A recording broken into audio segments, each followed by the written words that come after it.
Meu nome é André Sionek, eu sou fundador da revista Politec e a minha formação é um pouco complicada, porque eu comecei o curso de Física, daí eu fiz intercâmbio nos Estados Unidos pelo programa Ciência Sem Fronteiras. Quando eu voltei para o Brasil, eu decidi que eu queria seguir carreira na área de negócios e não na área de ciência. Troquei de curso, fui para administração, daí eu não me dei bem no curso, estou voltando para Física agora, então eu não me formei ainda e eu dirijo a Politec há 2 anos, vai fazer 3 anos agora em setembro desse ano, 2 anos e meio então. E é isso. Como o intercâmbio na Universidade de Pensilvânia mudou a sua vida? Tá, essa é uma outra longa história. Eu fazia Física aqui, na UFPR, trabalhei aqui nesse laboratório inclusive, e quando eu fui para o intercâmbio, basicamente, vocês são todos da administração, né?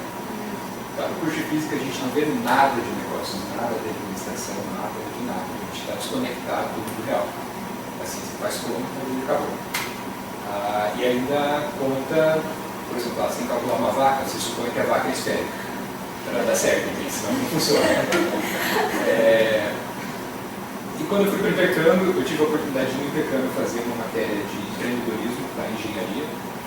E a matéria era muito focada em empreendedorismo de alta tecnologia. Então, o professor começou trabalhando aspectos de marketing, de produto, posicionamento, daí depois passou para a parte do mercado financeiro, como que funciona, por exemplo, para você vender uma startup, como que um venture capitalist, um cara que trabalha com capital de risco, faz uma avaliação financeira da sua empresa na hora de adquirir.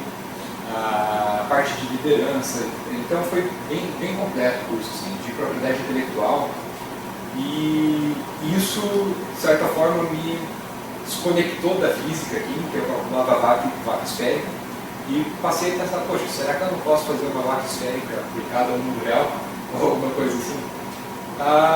E durante o intercâmbio eu acabei me perguntando várias vezes isso, tive várias ideias de startup, fazer isso, fazer aquilo. Comecei a investir em algumas ideias, daí vi que não dava certo, vi que já tinha outro concorrente fazendo melhor que eu, ou que eu não tinha capacidade técnica de fazer. E daí surgiu uma ideia de, poxa, no Brasil, a ciência que a gente vê dentro da faculdade, ela é desconectada da realidade, é a vaca esférica. Então, será que eu não posso levar alguma coisa para os estudantes que faça eles terem contato com um estudante de engenharia, um estudante de física, de química, ter um contato mais próximo com o que realmente é aplicado no mundo, não com uma coisa que ele vai ver na faculdade e nunca mais vai usar. Então surgiu essa ideia e daí eu voltei para o Brasil querendo criar um jornal de ciência e tecnologia. E no final das contas, essa experiência de intercâmbio lá e essa ideia de criar um jornal acabou me tirando da física. Então mudou totalmente o rumo que eu estava seguindo. E foi basicamente assim que mudou a minha vida. Explica pra gente o que é a revista Politec. Bom, a revista Politec ela é uma revista de divulgação científica e a nossa ideia principal é levar para estudantes das áreas de exatas, de engenharias e de saúde, farmácia, etc., assuntos que eles não veem dentro da sala de aula no dia a dia. Então, a gente pega geralmente artigos que foram publicados em revistas acadêmicas, que são revistas bem técnicas, e geralmente um estudante, por exemplo, da química, com pouquíssima chance ele vai ler um artigo da biologia ou um artigo de medicina. porque são mundos diferentes, assim, a linguagem é diferente, um aluno não tem a capacidade, mas é difícil para ele sair da zona de conforto e ler sobre uma outra área. Então, a nossa proposta é justamente pegar esse conteúdo e traduzir ele para uma linguagem mais simples, mais próxima do estudante. Então, não é traduzir, jogar no Google Translate lá e trazer em português e publicar, não. A gente pega, reúne várias fontes, vários artigos diferentes, escreve uma linguagem mais próxima do universitário e então publica isso na forma de uma revista impressa, de uma revista online e de um site também. Então, basicamente, isso é a Politec. Eu queria saber quantos colaboradores fazem parte do revista Politec e quem são os responsáveis pelo conteúdo. Ok. Então, assim, colaboradores é outra longa história. Então, a gente vai fazer 3 anos, tem 2 anos e meio de Politec. Nós começamos em setembro de 2013. Então, quando começou, eu voltei para o Brasil, como eu contei anteriormente, e comecei a procurar um monte de amigos aqui. Eu fiz, vamos fazer uma revista assim, vamos fazer um jornal de tecnologia e ciência e tal. Todo mundo, nossa, vamos fazer, eu ajudo e tal. Daí quando chegou a hora de fazer mesmo, vamos? Não, tem que terminar o mestrado, tem que, sei lá, tem prova no semana que vem, não dá, tal, tem que estudar, ou não, eu vou viajar, sei lá, surgiu uma outra desculpa. Acabou sobrando o Fábio. E daí eu comecei a conversar melhor com ele e tal, a gente começou a desenvolver e a gente fez sociedade, né? Então eu e você, a gente divide aí 50%, daí como a gente acabou investindo no nosso capital, foi diferente que a gente investiu, então eu acabei ficando com uma parcela um pouquinho maior, mas a princípio era nós dois. Daí logo no primeiro mês a gente falou, poxa, a gente precisa de alguém para fazer uma página no Facebook.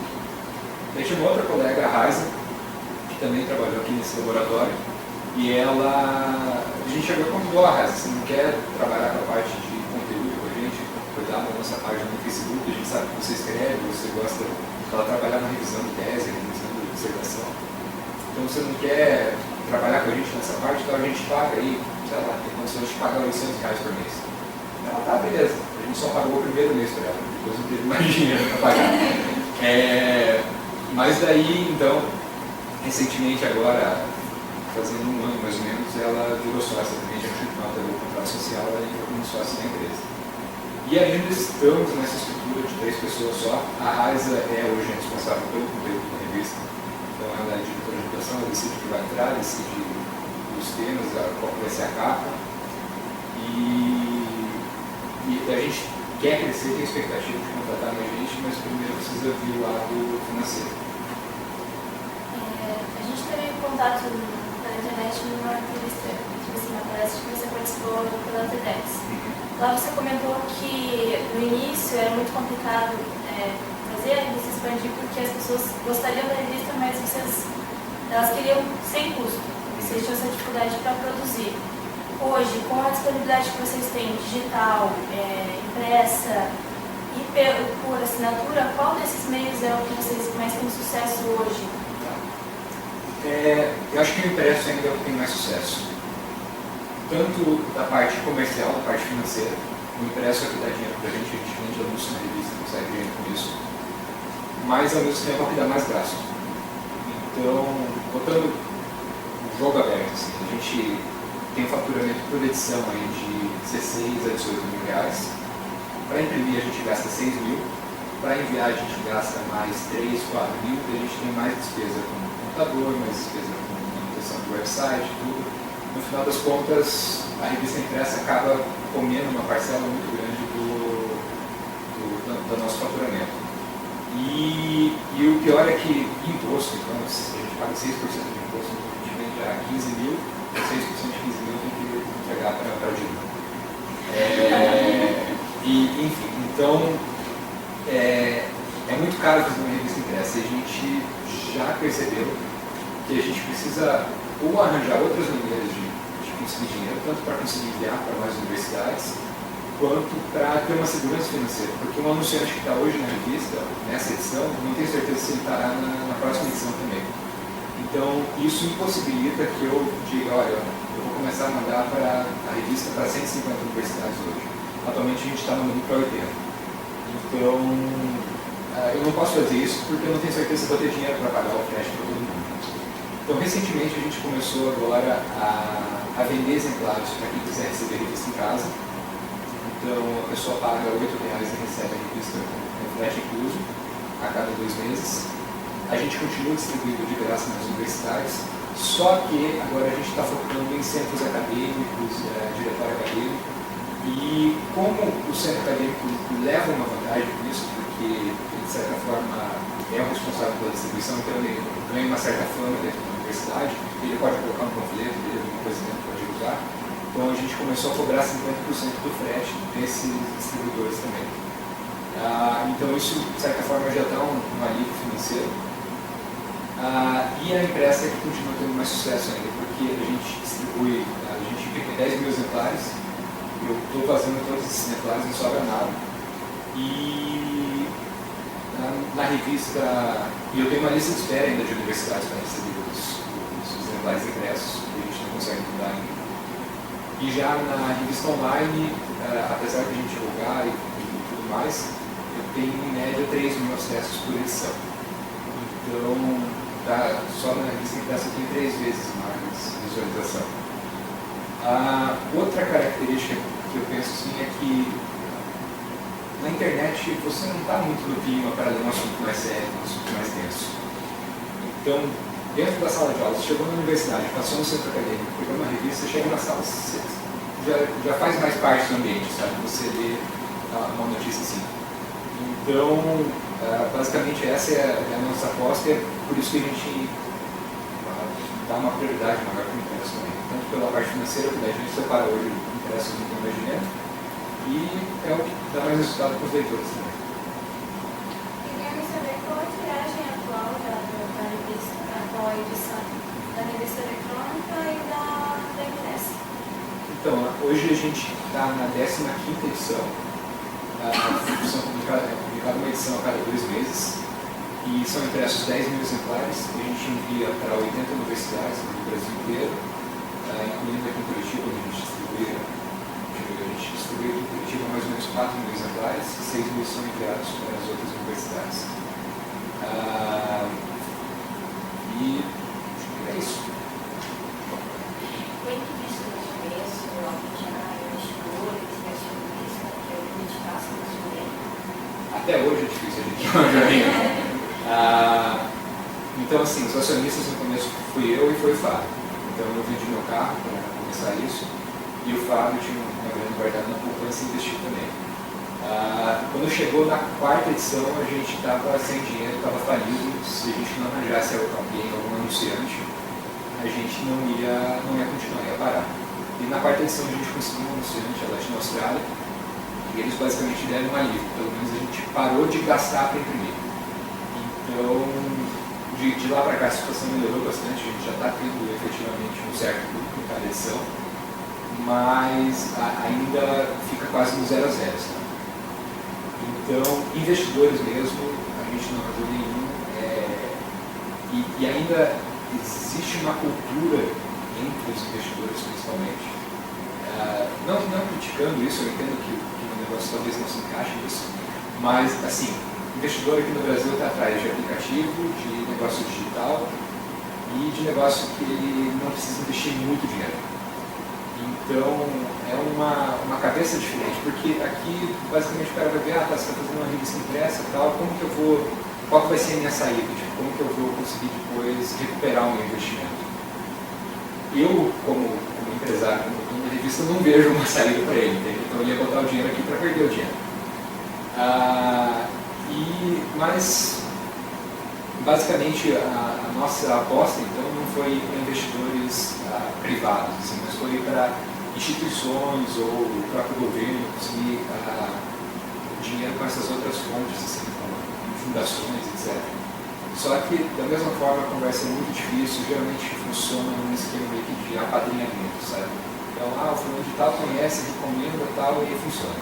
E mesmo nos casos onde a gente conhece, e, por exemplo, eu sou amigo do diretor de uma empresa petroquímica muito grande no Brasil, e o cara já me convidou para ir em congresso na empresa, tudo, pagou passagem, hotel, tudo. Quando eu mandei a proposta para lá, ó, desculpa, mas não se encaixa no nosso orçamento esse ano. Então, mesmo assim, ainda é difícil para a gente conseguir. Quais são os maiores desafios de gestão da sua empresa? Olha, o desafio de gestão é que a gente tem que fazer tudo. Então, somos 3 pessoas, a gente faz a redação, nós escrevemos, fazemos a pesquisa de temas, escrevemos os textos, daí a gente terceiriza a revisão, porque basicamente a gente escreveu, a gente vai revisar, passa um monte de tempo, a gente contrata uma pessoa de fora para fazer isso.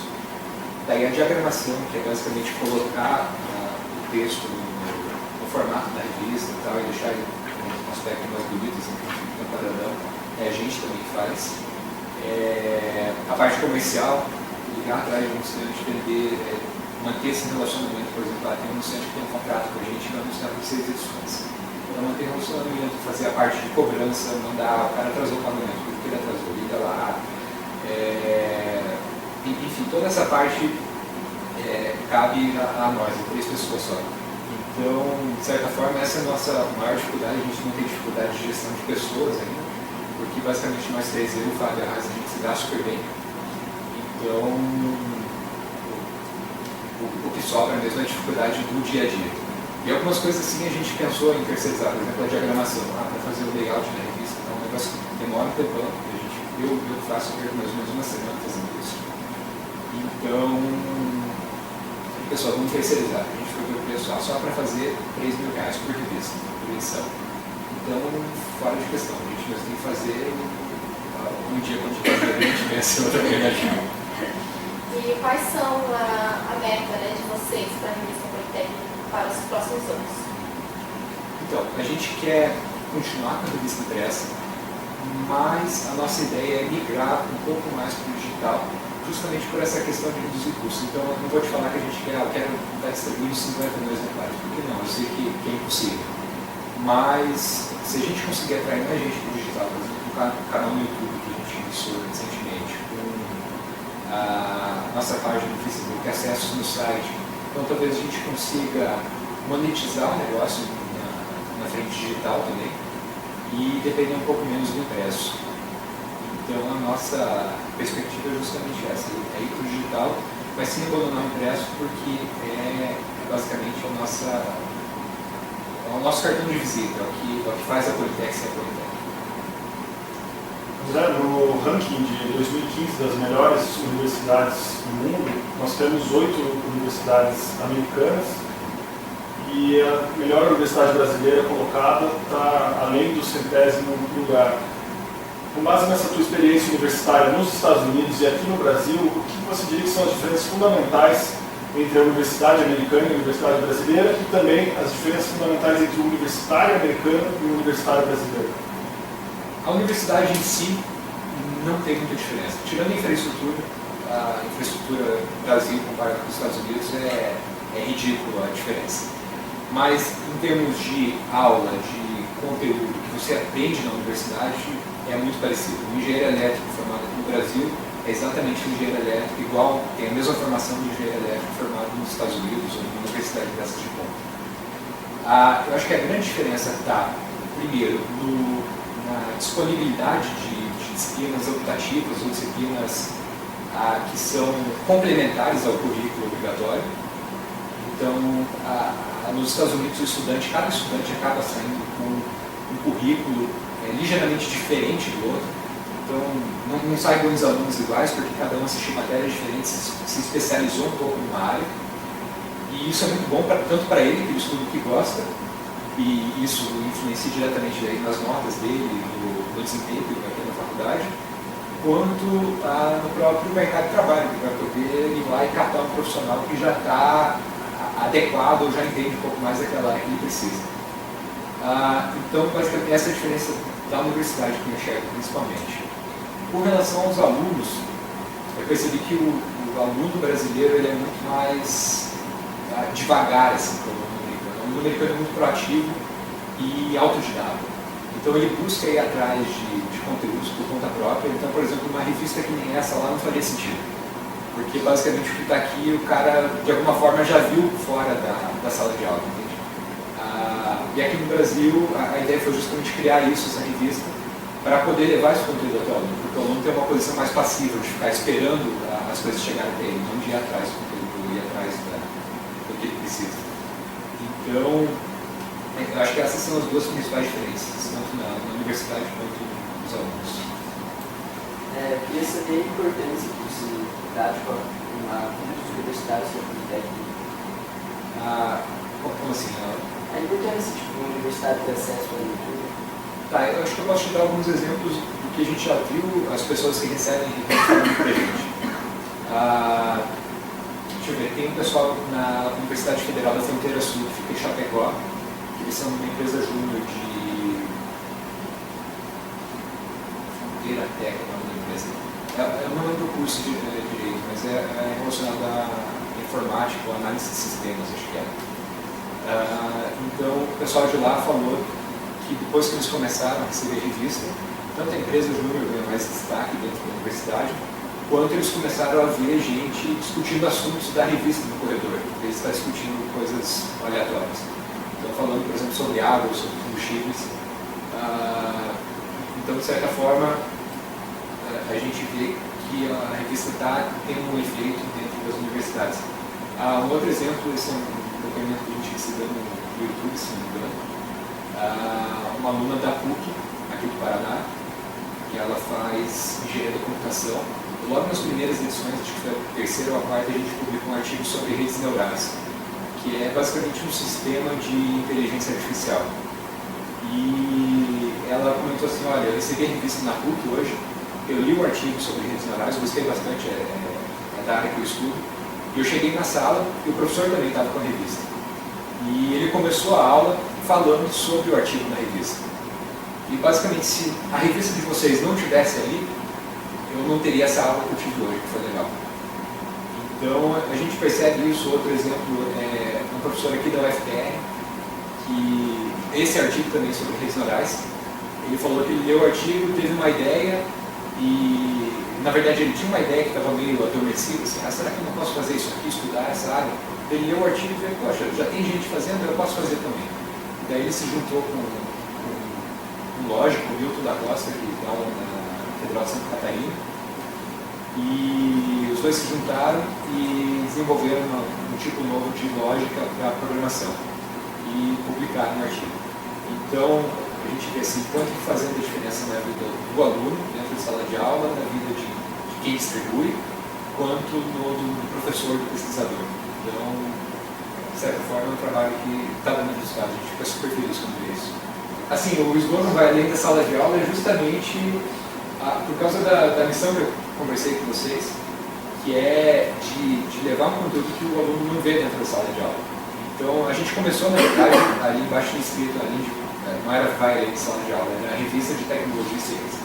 Até essa é uma outra história, antes era a revista de ciência e tecnologia, antes da gente começar a publicar também. Daí, chegou um cara pra gente e falou, olha, se você colocar ciência e tecnologia, ninguém vai ler, ninguém se interessa por ciência. Então, coloque tecnologia e ciência que já fica um pouquinho melhor. Beleza, a gente inverteu, colocou ciência, tecnologia e ciência. E mais recentemente, agora que foi na 9ª edição, a gente resolveu trocar o slogan, porque para justamente passar um pouco da nossa missão, não somente do que é a revista, uma revista de tecnologia e ciência, mas não, do nosso propósito. Então, que é justamente ir além de sala de aula, levar o aluno além da sala de aula. Então foi assim que surgiu o slogan da revista. Ok? Bom, vou entregar alguns detalhes para vocês. Essa aqui foi a 13ª edição.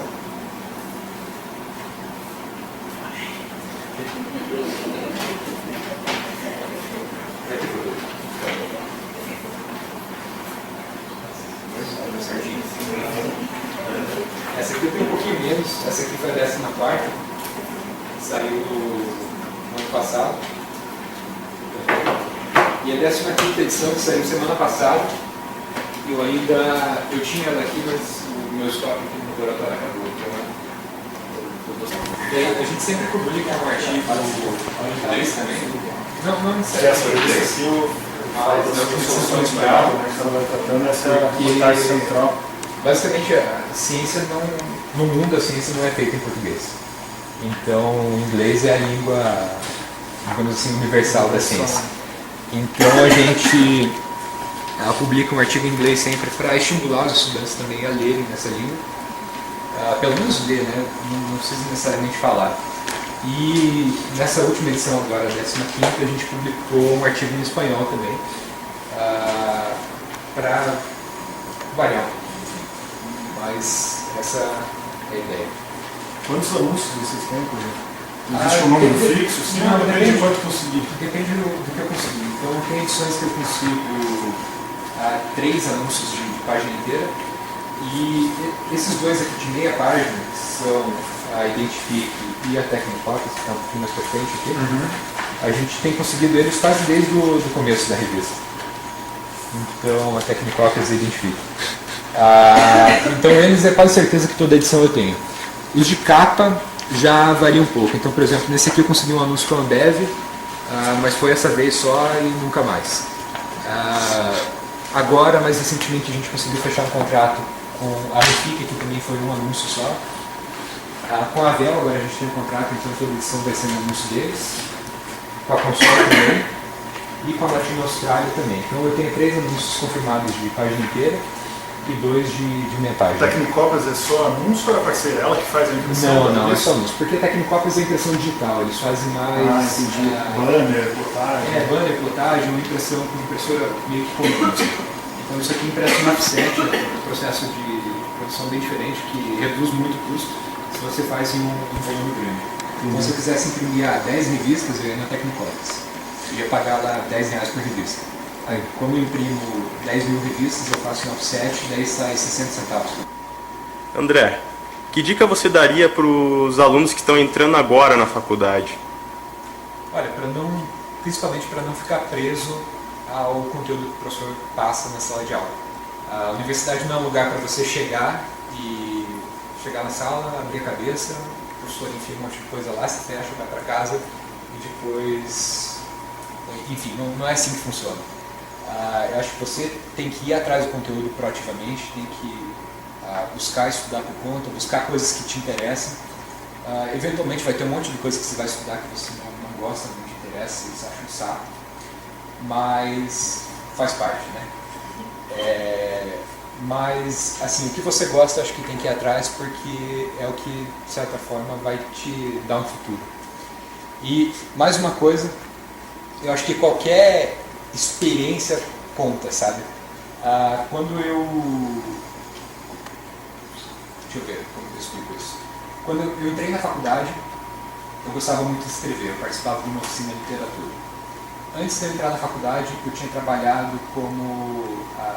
Eu não era designer gráfico, eu era auxiliar administrativo, mas eu fazia uma parte de design gráfico e aprendi a mexer com software, com CorelDRAW, com Adobe Illustrator.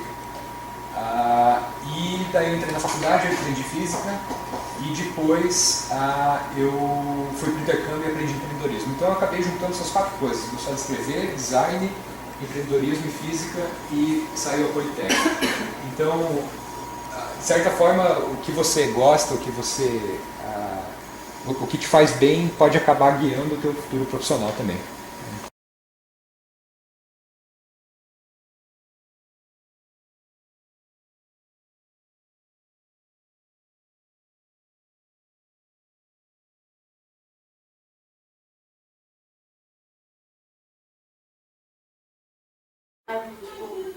Nós por plantar a árvore em si, e aí nós entrevistamos um empreendedor, para conhecer mais da nossa área, no caso. Então tá, então assim, técnica bem grande. Então a gente tem 2 psicólogas, 2 assistentes sociais, 2 terapeutas ocupacionais, uma nutricionista, um motorista, aí tem a diretora, a coordenadora, enfim, a equipe é bem grande para suprir as necessidades das crianças. As crianças, quando elas são maiores, assim, quando elas veem que quando está uma situação de risco, como que elas se sentem? Elas chegam chorando, vocês dão alguma assistência, explicam o que está acontecendo? né? Sim. Porque é uma situação bem complicada, né? Quando Isso há varia. alguma violência, por exemplo, né? Como vocês lidam com essas crianças que estão sofrendo com essa violência? Então, cada caso é um caso. Se eu te dizer que a gente tem um protocolo fixo, que a gente lida sempre da mesma forma, a gente tem todo de acordo com a vaga, enfim. Existem outros lares em Curitiba também que atendem, não só o nosso, né? Então, a central de vagas que determina e aí a gente recebe. O nosso papel enquanto casalar, né, é receber a criança e cuidar dela durante o processo do abrigamento. E da melhor forma possível, né? Então, a gente entende que é um período difícil, de bastante crise. A gente também acompanha as famílias, né? Tem crianças que recebem visita das famílias. A gente tem esse contato também com a família, a gente vai mediando, né? Mas o nosso trabalho é desenvolver o melhor para a criança, enquanto ela está aqui, né? A gente sabe que não é o ideal, mas é a realidade delas e é isso. Então aqui tem um outro espaço também de refeitório.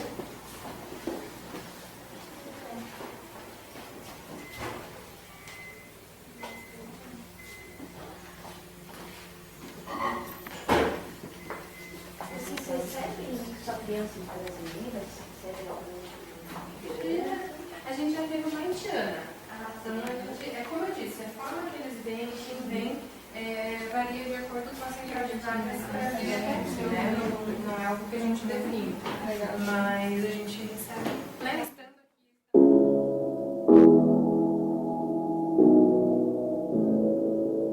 Hello,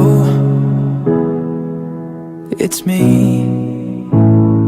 I was wondering if after all these years you'd like to meet, to go over everything. They say that time's supposed to heal ya, but I ain't done much healing. Hello, can you hear me? I'm in California dreaming out about who we used to be when we were younger and free. I've forgotten how it felt before the world fell at our feet. There's such a difference between us and a million miles. Hello from the other side.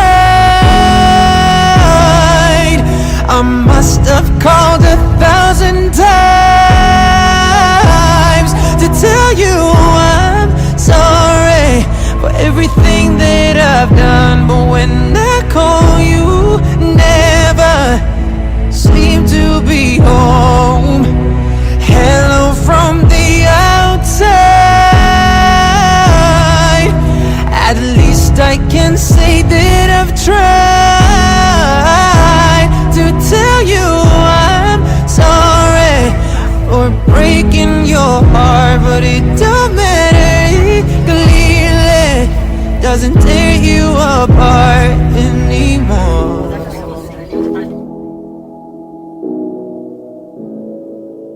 Hello, how are you? It's so typical of me to talk about myself. I'm sorry. I hope that you're well. Did you ever make it out of that town where nothing ever happened? It's no secret that the both of us are running out of time. Hello from the other side. I must have called 1,000 times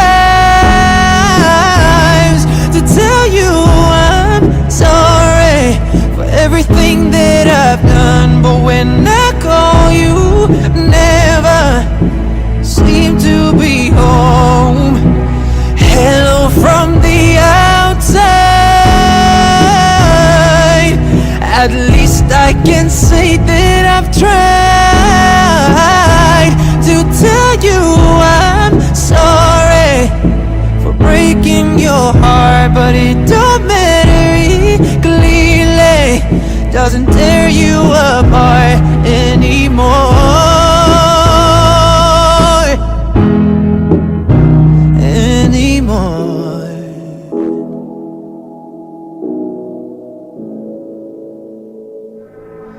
Hello from the other side. I must have called 1,000 times to tell you I'm sorry for everything